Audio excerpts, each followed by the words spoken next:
Following the budget, we're going to get some reactions at active financial planners at the IOD event, post-budget 2020. Carl Pemberton was our host, and he's chair of the IOD in this area, Tees Valley and County Durham. What was your reaction to Rishi Sunak's first budget? I think it was certainly bold. It was much bolder than I expected, if I'm being perfectly honest. I was slightly dubious with the numbers that were being thrown around, and I was genuinely a bit aghast. However, the OBR saying that it is sustainable and it isn't going to affect borrowing was certainly reassuring. So it's certainly a step in the right direction, and it's what the country needs, certainly coronavirus-wise, and I think just morally.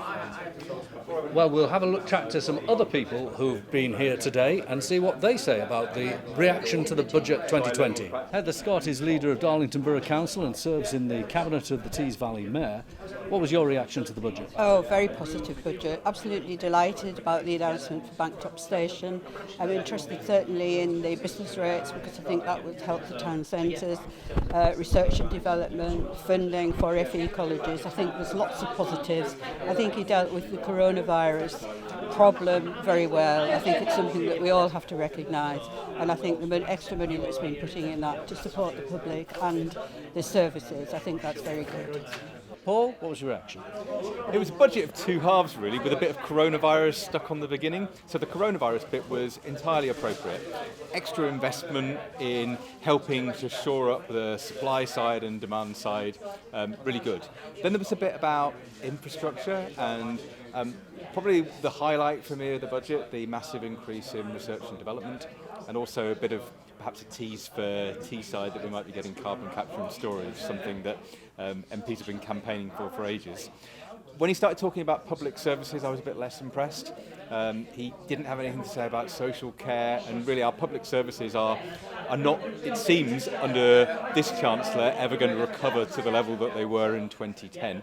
And some fears for me around the NHS, and if social care isn't sorted out, then there's a massive impact on our health service.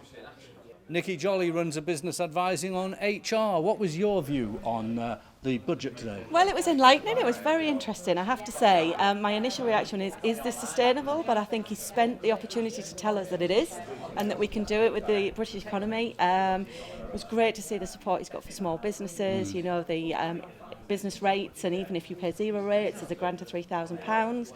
So that, I think, will support businesses to keep spending that little bit where they would have maybe tightened the belt a bit. So I think that's brilliant. It's great to see that he's really supporting the businesses locally. Steve Dunn is from CMS, which conducts maintenance on big commercial buildings around the country. What did you think of the budget today? Yeah, I thought it was good. It was nice to see a northern slant on the budget. I also thought I was expecting more just of a coronavirus budget and not doing a great deal of anything else until November. But it was nice to see that actually he's given the country's got to move forward, and so let's build for the future. The coronavirus will happen and move, it's only temporary, but we've got a country to run forever, and I thought it was a good